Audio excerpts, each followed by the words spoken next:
Hello everyone, welcome back. I'm Laura Williamson. This is Bear Fitness. It's good to see you again. We have another great show for you today. Today we're going to be talking about stress management and basically burnout. I know a lot of you out there can relate to this, so I want to introduce you to my guest, Dr. Tola. Yes. Hi, welcome. Hi. How are you today? I'm great. Thanks for having me. This is exciting. I'm excited to have you today because you're going to be talking about some things that I think a lot of people need a little help with. So let's just jump right into it, and I'll just start off with tell us a little bit about yourself. Yes. So I'm an addiction psychiatrist. I help professionals struggle with depression, anxiety, addiction, suicidal thoughts. I was born and raised in the South and kind of just found my way up here to the North. So I actually completed my residency at Columbia in New York, and then in my fellowship here at Harvard, and just kind of stayed on here. Currently working as a staff psychiatrist at MGH, McLean Hospital, and a faculty of Harvard Medical School. And in that process, I think we kind of birthed through Aesthetic Plus Mind MD, where we actually kind of like really mirroring together mental health and using that as a tool and looking at the physical well-being where aesthetics kind of comes into play. And so with that, we kind of birthed like the innovative approach towards mental health. So where we're seeing like the conventional, we approach it not just conventional, but also using a holistic approach as well, which is kind of what we do. Okay, so that's awesome. And so just to be clear, so you are a traditional psychiatrist, but you add another element which taps into the beauty aspect of things? Okay. All right, so that's exciting. All right, so but before we go there, before I get all into that part of things, because that's going to be fun too, why did you start doing this? How did you get into it? So I guess when I think about mental health in itself, for one, mental health is not just mental health, right? It's something that is more personal for me, my family. Having dealt with suicide in the family and addiction, it was something that it's when I think about it, I look at it as a calling. It's one of the areas that you experience it, and I say that people don't have it's mental health doesn't discriminate, and I think that's really what we tend to see. And for me on that end, I see that having experienced it in our family, dealing with the loss, dealing with addiction, and now in my own sphere, it's something that really burst and how I kind of gravitated towards psychiatry, addiction, and where I find myself in.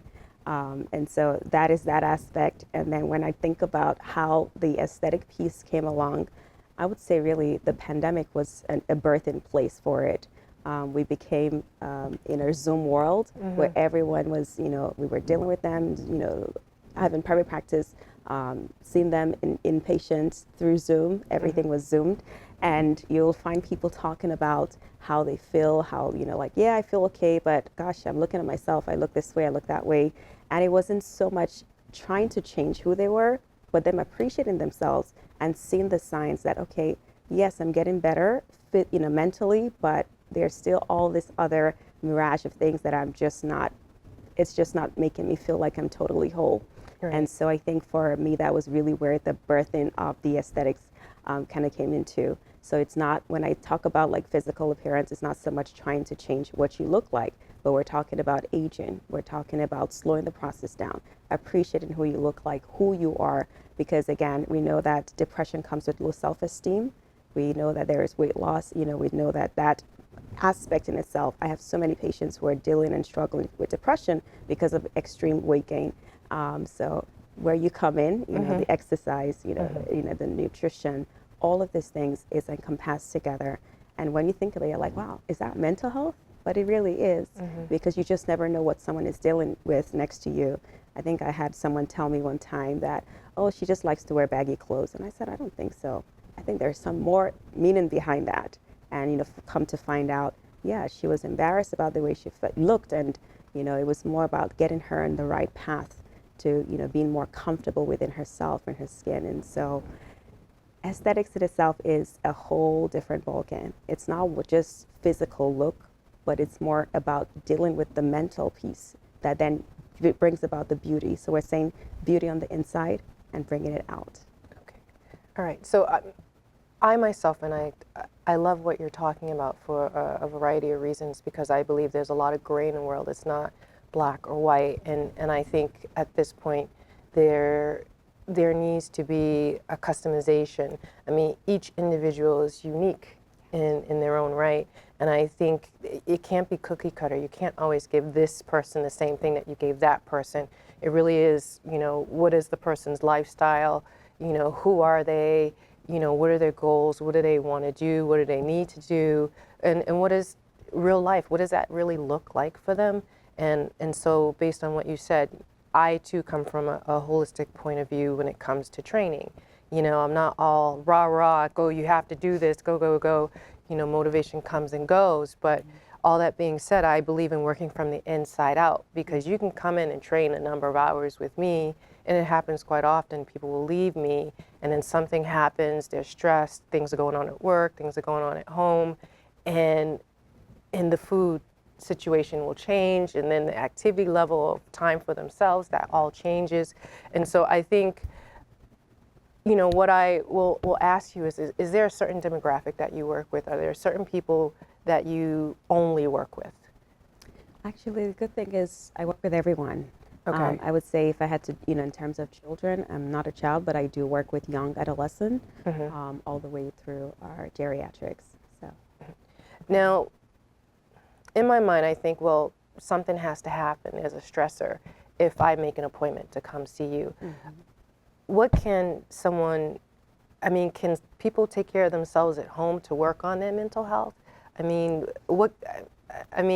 I say that in a way that, at what point does a person have to get to before it's maybe I should call someone and make an appointment with a professional? yes. So I think the key is don't wait too late. We all have struggles. We're going through so many things. We look at the pandemic and how it's shifted things, and now mental health is in the forefront because everywhere you go, someone has whether it's anxiety, it's depression, the increased rate of suicide, addiction, all of these things have really increased significantly. And so we don't want you to be like 10 bottles down and you're like, oh, that's when I should call for help. No, you're noticing patterns. I'm getting more irritable. I'm not as friendly with, my neighbors or my kids.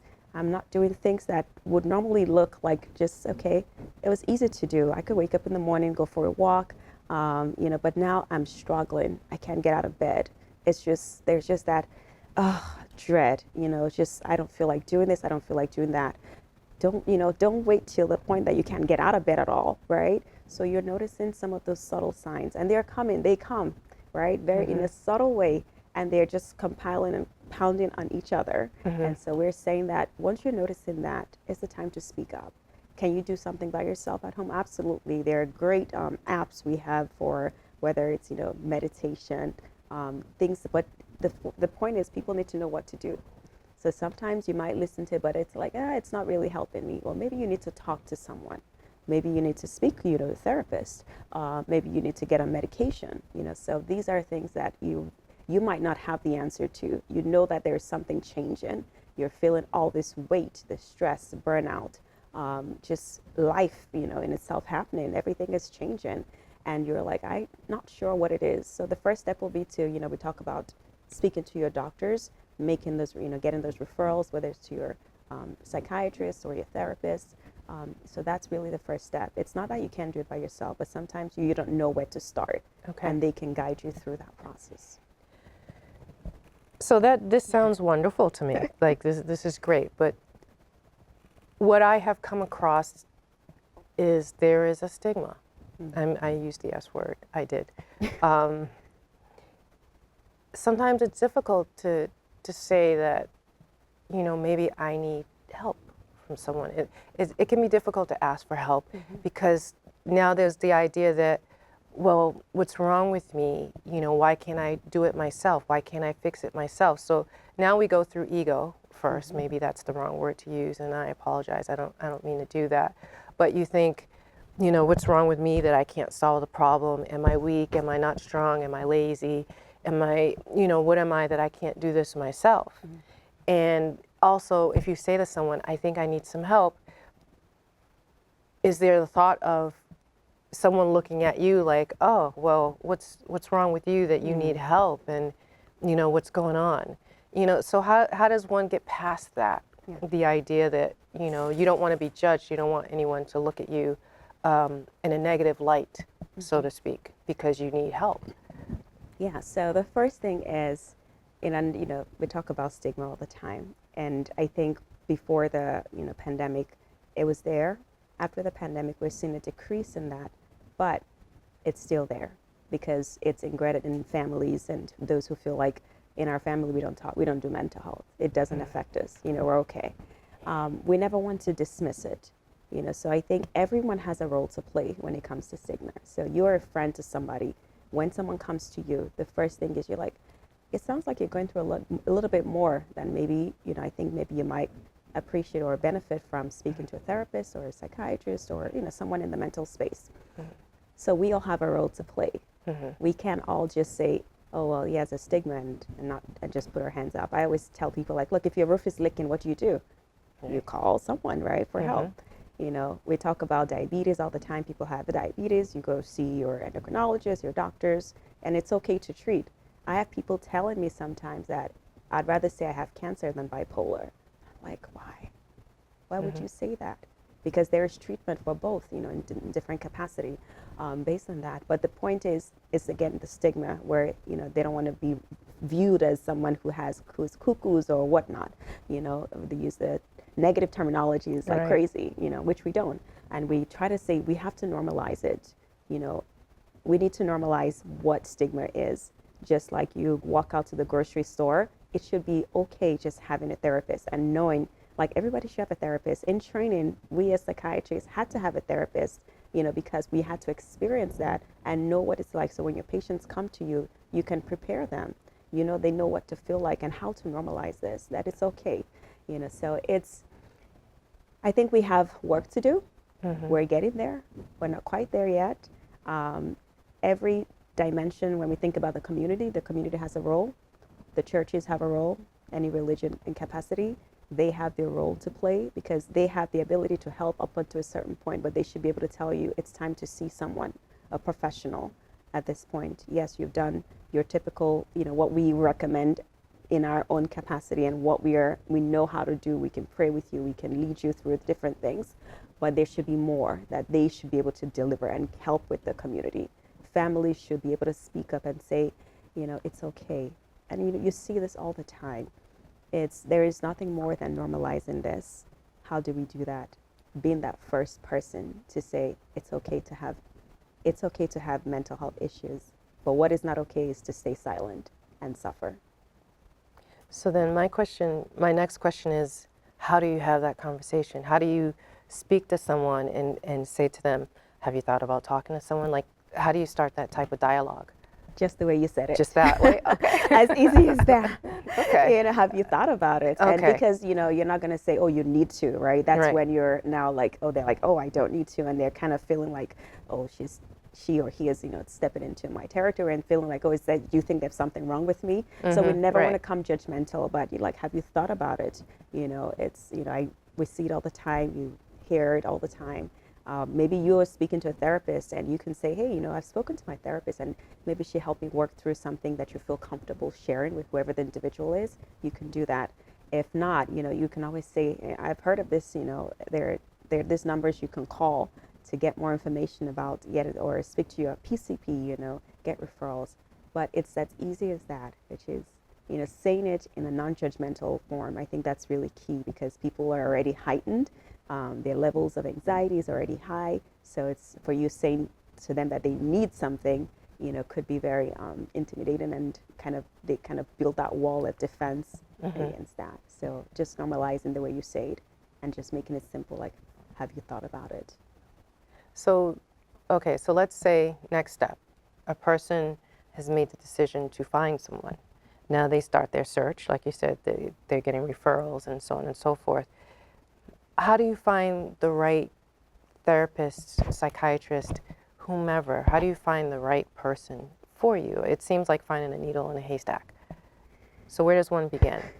You know, I know I ask hard questions, but Hard it's true. questions. Sorry, but you know, I mean, just from other people that I've spoken to, I realize it's just, it's not so easy sometimes when you do make that decision. It's not. And you know, I would throw that back at you, which is finding the right man to marry or the right woman, right? You know, it's something to that effect because you have to connect. Right. And that's what we find. You know, you feel like, I did therapy, it didn't help me. Right. Was that the right person for you? Was that the right fit for you? Probably not. Right. Right. And so it's the first step to go with would be always typically because of insurances and things like that. You want to speak with your PCP. Right. They will kind of make some arrangements or, you know, give you like referrals, check in with your insurance, what is within your network and things like that. Friends, you can always ask them, like people are always talking about it, like, oh, this person is really good, or, you know, it makes you feel this way. And you might call that person and that might not be the best fit for you, right? Okay. But you just have to be open-minded to trying, being okay with trying a couple of people, something like, well, I tried quite a few, but this one right here, you know, she gets me, he gets me. And so it is a search. Okay. It is not as easy as sometimes because you want to feel comfortable. You know, sometimes because of trauma, men want to be with men, women want to be with women, right? And so there's so many factors and variations. You know, if you're black and woman of color, you want to be with a woman of color, or, you know, Caucasian, whatever it is, you have what you want, what you like, what resonates with you. And then you want to be open-minded because sometimes those might not be the easiest to come across, but you want to be open-minded because you just never know who that fit is going to be that just sometimes just gets you. This has been awesome. I don't want to take too much information away because you're going to actually speak to the guests. We actually have people with us today. We have an audience, believe it or not, and we have actually Dr. Tola is going to talk to us a little bit more about this and the things that you can actually do to help yourself along if you find that you're extremely stressed, burned out, or you're getting very close to it. But I want to touch on the beauty aspect of things a little bit. I know that you have a book and, you know, that's currently available, and you're also at your spa. It's a med spa, is that right? Aesthetic clinic. Aesthetic clinic, excuse me.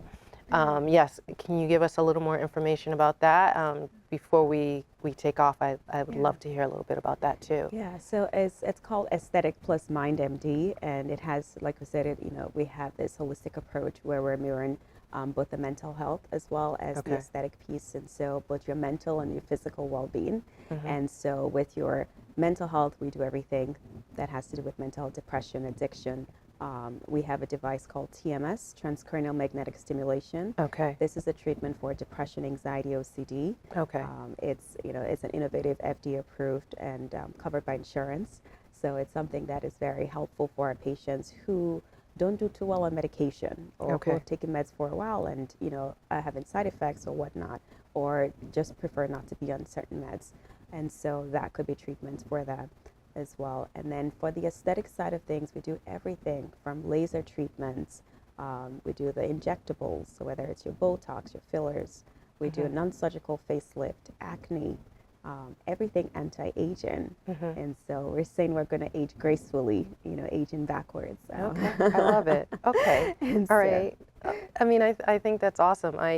And that was one of the, actually there were many reasons why I wanted to meet and sit and talk with you, because I'm a complete advocate of giving people options of what they can do to help themselves feel better. But that being said, what I'll also say is, are there options for people who are different price points? Who is there a range of what can be done based on where you might be financially and whatever your financial obligations may be? Are there options for people? Absolutely. Okay, because I want it to be a situation where, everyone is able to get the help that they need when they need it, or have the option to if they choose to. And I find that sometimes that can be a factor for a lot of people actually in this age of, things can get kind of costly. Yeah, and things have changed and the prices of things have gone up. You're right. All across the board, and So yes, so we offer like different financing options, Okay. different financing plans, and for people. Not everything is expensive because everybody thinks everything is expensive. Right. So there are things that you can get done that doesn't have to cost so much, And again, that brings you to even just taking care of yourself.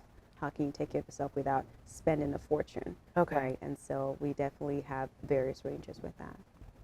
Well, I want to thank you so much for making time for us today. Can you give us a little more information? How can people find you? Yes.